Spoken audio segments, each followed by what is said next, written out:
Morning. Morning everyone, thank you for joining us. My name is John Lightfoot and I'm the National Head of the client-facing team at Ultimate Finance. I'd like to welcome you to the webinar and give a brief introduction to today's session. Mental health is something that we take very seriously at Ultimate Finance. We believe that, just like physical health, it is something that can be enhanced and protected. Consequently, we've teamed up with Kate Appleyard at Appleyard to deliver a series of 3 webinars covering this key topic. The sessions will build on each other and address the little talked about mental health challenges that have been presented by COVID-19. Kate is an HR professional with over 20 years experience. She has seen the evolution of mental health awareness in the workplace and is herself a mental health first aider. Consequently, she's perfectly placed to guide us through these webinars and help to enhance our education. Over to you, Kate. Thank you, John. Good morning, everybody. I hope you're all well this morning. Thank you for joining. As John has explained, I've worked in HR for over 20 years in a variety of different sectors and different employers, and I now have my own HR consultancy, which primarily supports SMEs with their own HR requirements.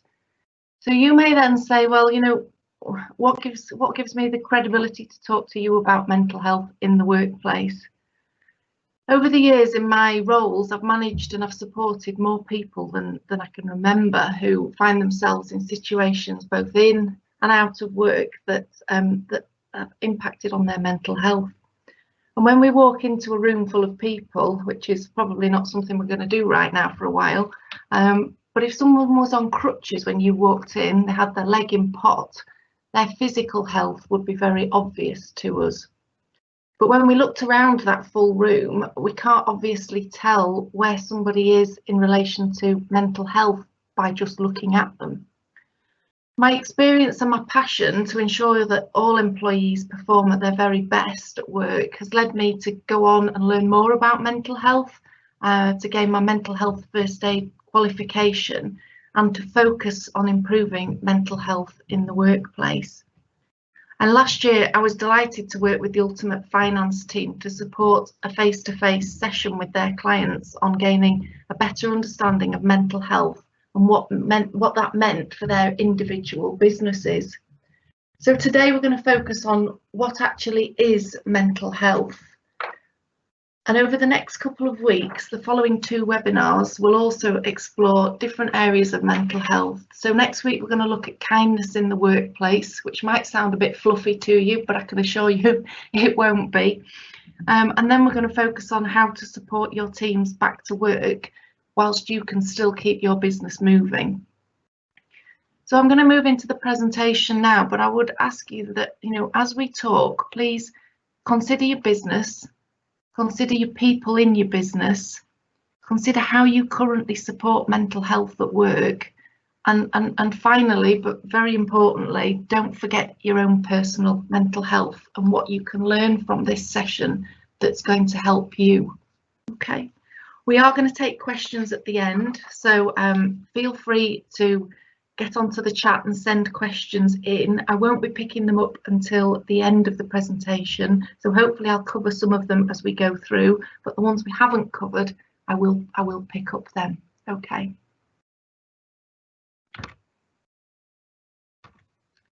So what is mental health? So we all have mental health. You know, there is no health without mental health.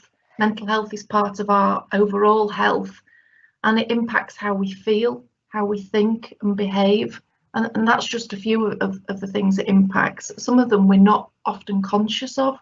It impacts how we cope with the ups and downs of life, you know, how resilient we are and how we respond to things, how we feel about ourselves and our lives, and how we feel about our future, and you know, today and in the current climate, that can be a real tricky thing for some people. And mental health also impacts how stress affects us.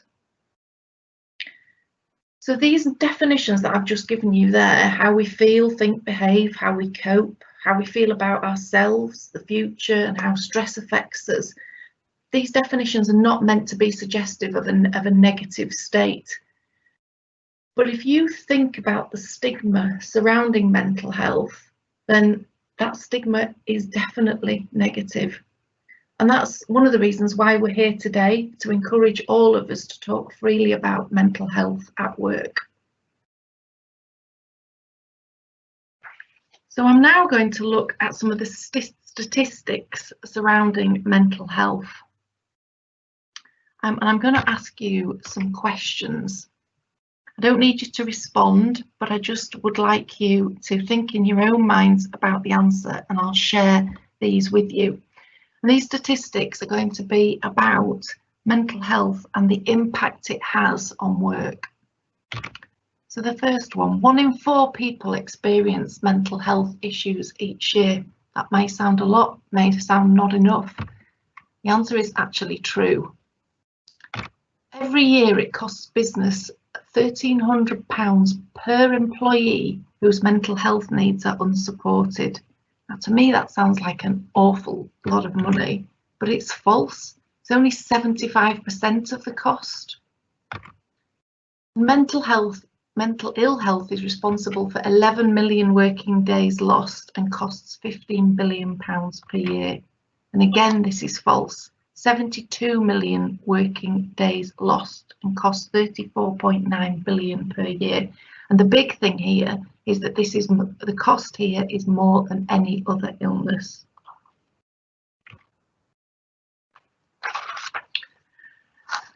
So here you can see my lovely little egg box showing that, mental health issues are common. You might have 4 people sitting in a row of desks in the office. Some of them might be managing their mental health very positively. Some of them might be struggling with all sorts of different mental health issues that we're not aware of. But what we do know is that in 2018, stress, depression and anxiety accounted for 44% of all health-related cases and 57% of all working days lost to ill health. And stress, anxiety, depression, they're often harder to spot than a physical ailment, as we identified at the start. And you can go online and you can look at statistics about mental health, of which there are many, and they'll tell you different things. There'll be statistics about the number of people who will experience a mental health issue in their lifetime, or you might find a statistic about a certain percentage of UK employees who have experienced a mental health issue due to work, or where work played a contributing factor. According to Mental Health at Work, it reports that 60% of people, or also the fact that 31% of UK employees have been formally diagnosed with a mental health condition. Now, the one thing I find difficult about these statistics is that it's not very easy to compare apples with apples sometimes with statistics, as often we're not using the same reference points. And I've done presentations like this before where people have said, but that statistic contradicts the one you used in the previous slide, and that's the reason why sometimes it doesn't all add up. But the overriding message that we are getting from all these statistics is that mental health issues are on the increase, and it's much bigger than just 2 words, mental health. I mean, poor mental health can impact on individuals, their families.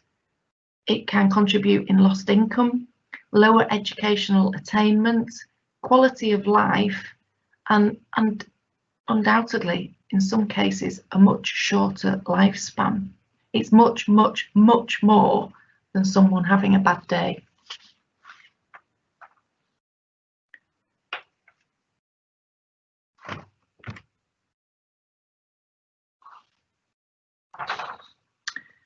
So given those figures, we can't fail to see the growing interest and awareness of the impact that health and well-being is having on workplace productivity. We all know, we might not like to admit it sometimes, but that work-related stress, poor line management, badly managed change, bullying and discrimination all can quickly take a toll on our mental health, which impacts on productivity levels. And that's where we were 3 months ago. We've now got the added complications of working from home for long periods, for being furloughed, which some people might think is a good thing, but other people sitting at home for long periods of time on their own without any output is difficult. Many of us, including myself, know the stresses of homeschooling.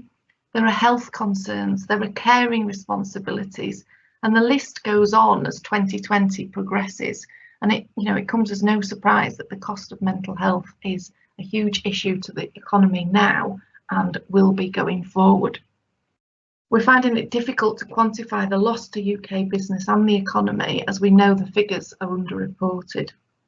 So where do we go from here? What do we do with our business? Because let's face it, it can be difficult to raise the subject of mental health in the workplace, especially if it affects you, either as the employee or the employer.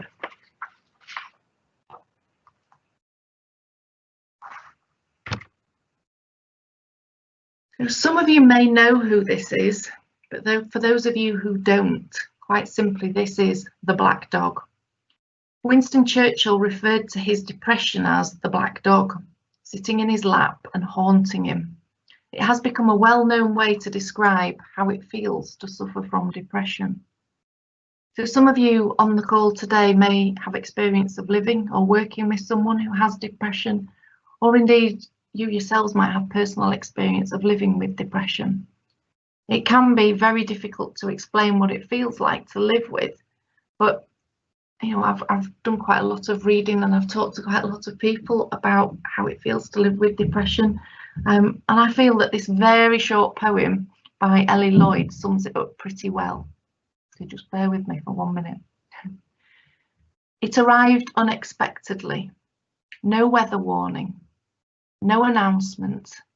Today, Mum, you will experience severe turbulence in your emotions. Aircraft crew are struggling to overcome the problem and resume normal function.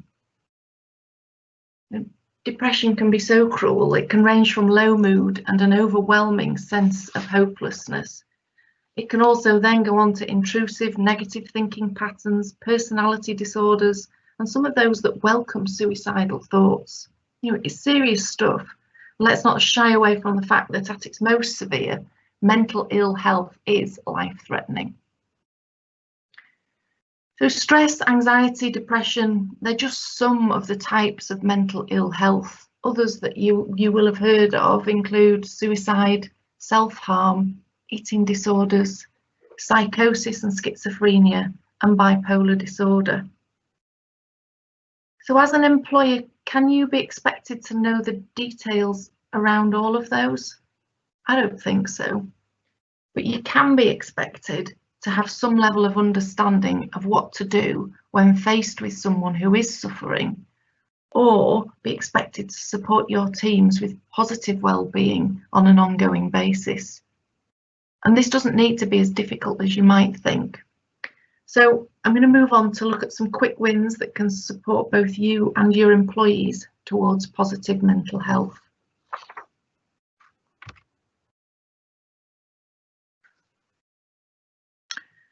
So stress, that big word that we use probably on a daily basis. I'm stressed.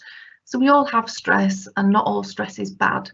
Yes, long-term stress can harm your health, but there are ways to manage stress. And I think particularly in the current climate, we all have to spend a little bit of time analysing and understanding our own stress.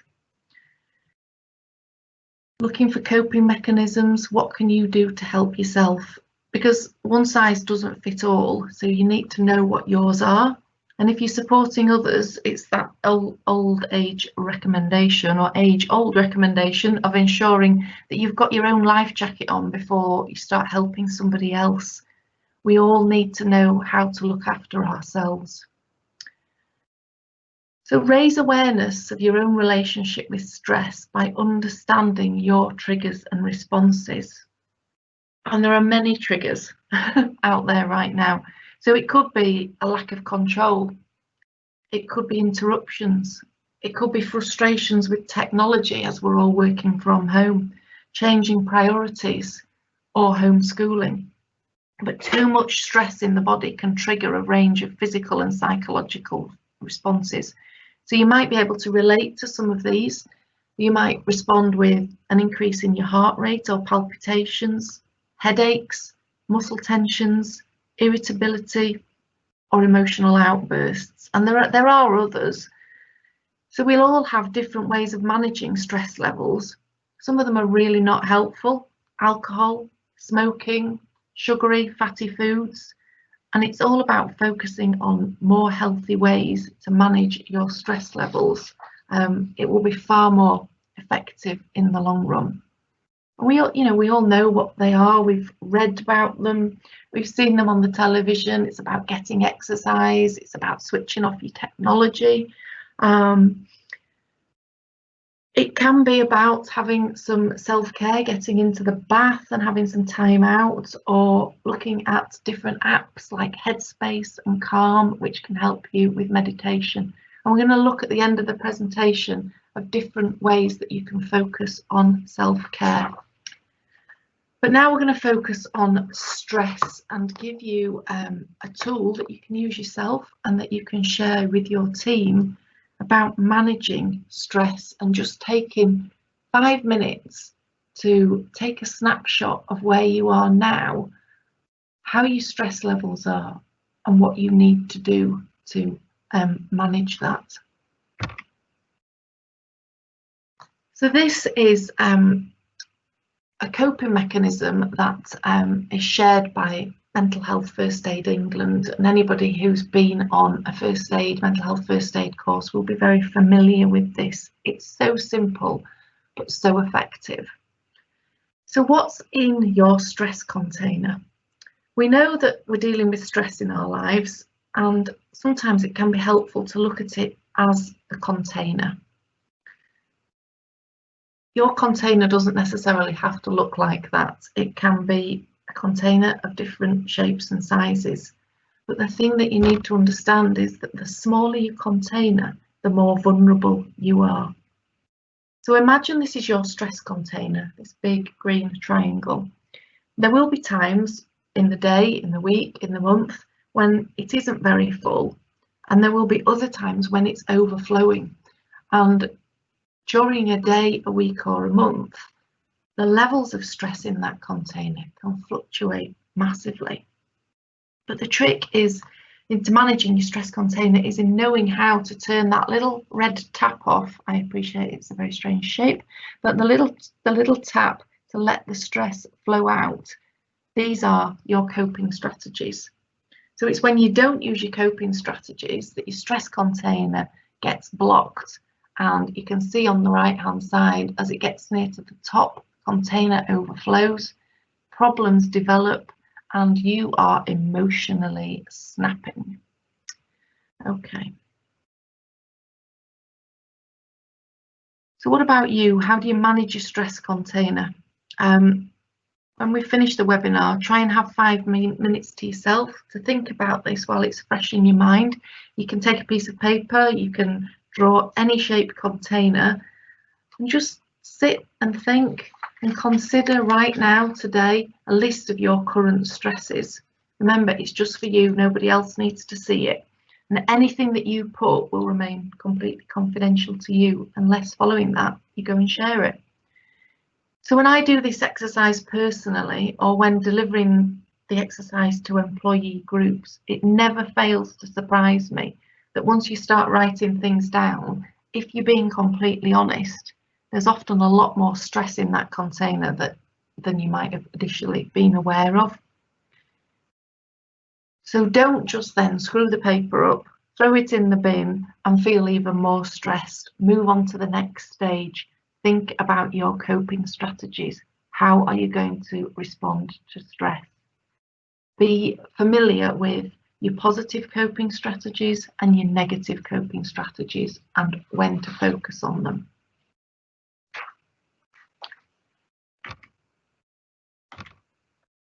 So I touched earlier on mental health first aid. Some of you will, some of you won't be aware of, but I'm sure you know that most businesses have first aiders to provide basic first aid for physical injuries, but it's much rarer to find staff trained to deliver first aid for mental conditions. You know, there's a large focus on changing the law in the UK to make mental health first aid a statutory requirement, just as we have with physical first aid. Mental health first aid is an educational course. It teaches how to identify, understand and help somebody who may be developing a mental health issue. And it's been shown that, you know, early intervention can help slow down or stop a mental health problem and can lead to a faster recovery.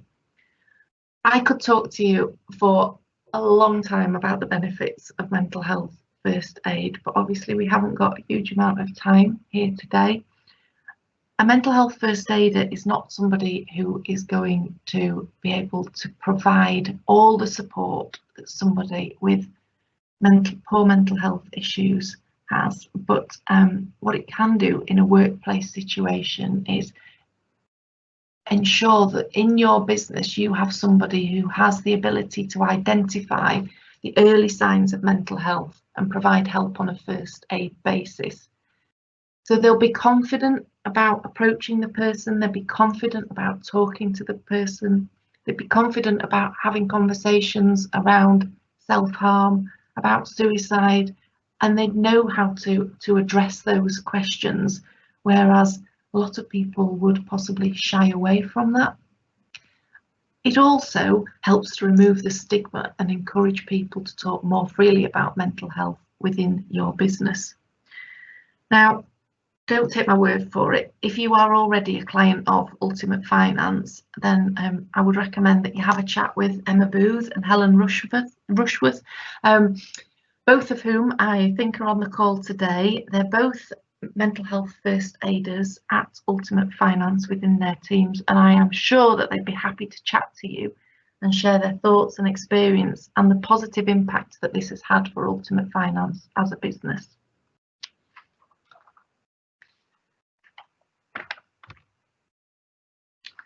So we touched on stigma, but I think a really important point within business is simply to make it okay to talk about mental health, to reduce the stigma, the prejudice, the discrimination. I mean, if we go back to the original slides of statistics, without boring you too much, it's important from a stigma perspective to share that over 1/3 of the public think that people with mental health issues are likely to be violent. But it's equally as important to share that you are as likely to be struck by lightning as to be killed by a stranger who's mentally ill. People with mental ill health are actually more dangerous to themselves than they are to others. So I would encourage you to make it an open conversation within your business. It's a two-way process to provide practical support and positive mental health. It requires commitment from both the employer and the employee. Consider how you behave when you are at work. Do you assist in driving positive mental health culture in your actions? Or is there more that you could do as an individual to support both yourself and your colleagues? One of the things that we find with mental health in the workplace is a mental health first aider role is great, but just ticking a box and saying, oh yeah, we've got a couple of mental health first aiders, we provide support towards positive mental health. That's not going to change things. It will help, but we need to ensure that whatever we're doing comes from the top and is led from the top. And I think it's important that employees should expect positive mental health in the workplace, just as we have support for physical mental health. Workplaces are covered by health and safety legislation requiring health and safety policy, and more businesses are considering wellbeing strategies that cover both physical and mental health.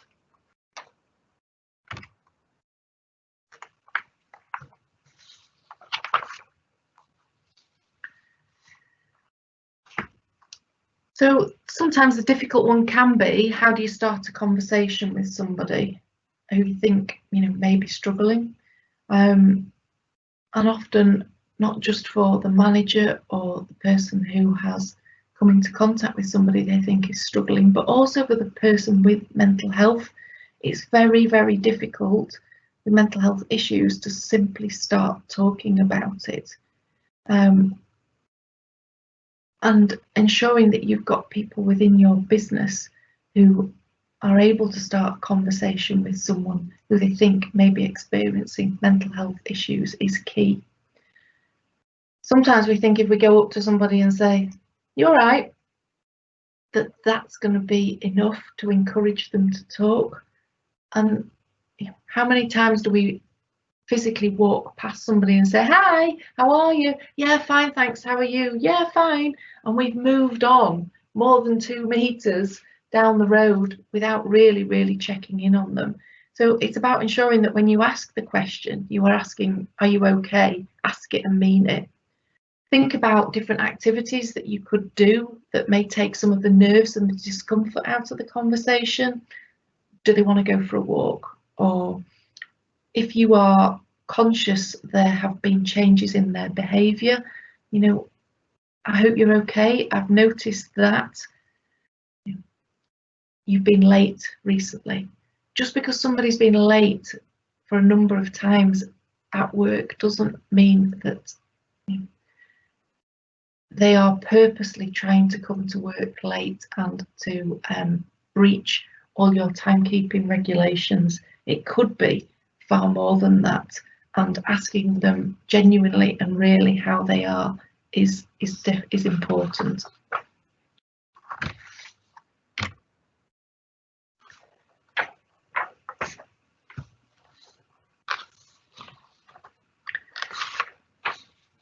Another focus and another opportunity to start the conversation about mental health at work can be with regard to promotion events.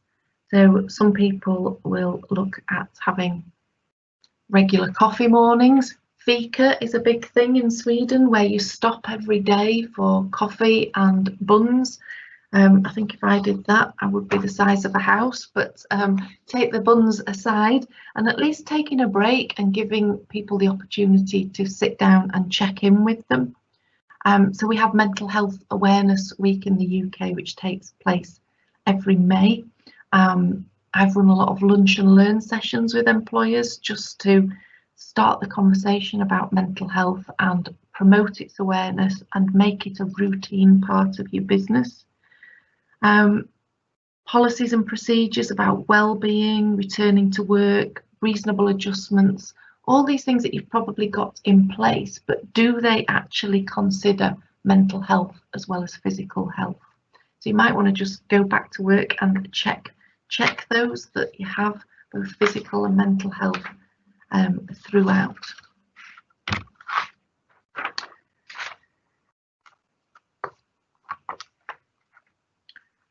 So in the left-hand corner of this slide, you can see the hashtag Address Your Stress, which was part of the Mental Health Awareness Week in May 2019. I found this hashtag a bit of a personal mantra, and it just reminds me when I can feel myself responding to stress, if I just put in my head, "Okay, come on, address your stress," it allows me to adapt the right attitude and convert some of my negative stresses into positive ones. That isn't going to work for everybody, but I'm just giving it as an example of something. You need to have a look at your stress containers and find out whether it will be helpful to look for your own personal mantra. When you put your daily to-do list together, where do you feature on that? You know, you may have an inner superhero and you like to think you're a super capable person, but it's really important to be realistic about your own capabilities. You can't be everything to everyone, and I would really encourage everybody to practice self-care and lifestyle management. So some of the things on here we touched on earlier, but really thinking about your own self-care, which of these are appropriate for you, Do you practice all of them? Do you like some of them but not like others? I think it's about looking at them and thinking, what could I do for me? And what could I also do as a practical step to support my team? And as we've mentioned before, no one solution can solve everybody, every individual, every workplace or every community problem, but it's a starting point. So for you as employers, why would you invest in your business's mental health? So there's a few things there on the slide. Having a well-being or a mental health strategy is proven to help with presenteeism and absenteeism, and reduces levels of the cost of absence, increasing levels of productivity. The more open you are with regard to mental health and the more open conversations where you allow people to explain how they're feeling with regard to mental health will have a definite positive impact on presenteeism and absenteeism levels. It's also going to assist in reducing stigma of mental health, creating a more positive culture and contributing to your levels of employee engagement. I do have one case study to share with you with regard to Norfolk County Council, who worked to provide an equivalent level of support to employees with both physical and mental health issues. And of those employees who received support with a mental health issue since 2014 going forward, 40% of them said it had stopped them taking sick leave when otherwise they would have done. And 58% said they'd been able to return quicker from sick leave than they would have done previously. So investment provides genuine solutions to a serious problem. I would encourage you to become an employer who is skilled to deal with mental health, to spot signs and symptoms and to provide help on a first aid basis. Reduce the stigma of mental health, create a more positive culture and contribute to levels of employee engagement. I would feel looking for a job, if I was assessing businesses out there and looking at what they had to offer, if they were very proudly sharing a positive mental health culture within their business, I think that would be a great company to work for. So it is something to consider when you are looking to attract and retain your teams. So that's everything from me. I hope you've learned something today about mental health and what it means. There's so much information out there to provide more and more on everything that we've covered today. A few documents up here. I touched on the Black Dog from Winston Churchill's Black Dog. There are two cracking books about depression, Living with a Black Dog and I Had a Black Dog, and they're very good for people who don't have any experience of depression but want to learn more about what it actually feels like to live with it, or also to be somebody who is living with and caring for somebody who suffers with depression. They also have a little book called The Little Book of Resilience, which is great for top tips to share with your team. And you'll have all seen in the press recently the organisations that can support you with more information: Heads Together, Mind, Mental Health, First Aid England, and a couple of meditation apps there, Calm and Headspace. So I hope you found the session useful. My closing comment to every single one of you is to take control of your own mental health, be kind to yourself, and if at any point you feel you're struggling, either at home or at work, tell somebody and spread that same message throughout your business.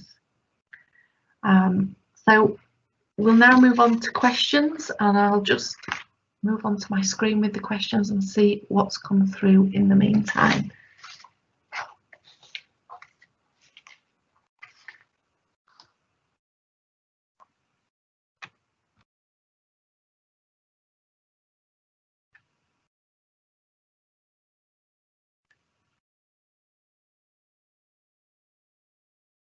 Okay. John, I'm not quite sure. Can you see the questions?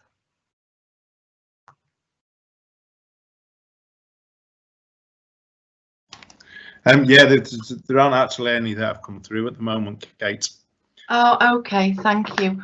All right, well, thanks everybody for joining the webinar this week. I hope you will you'll join us again next week and learn some more about kindness in the workplace and how that can have a positive impact on your business, particularly in this difficult period of time.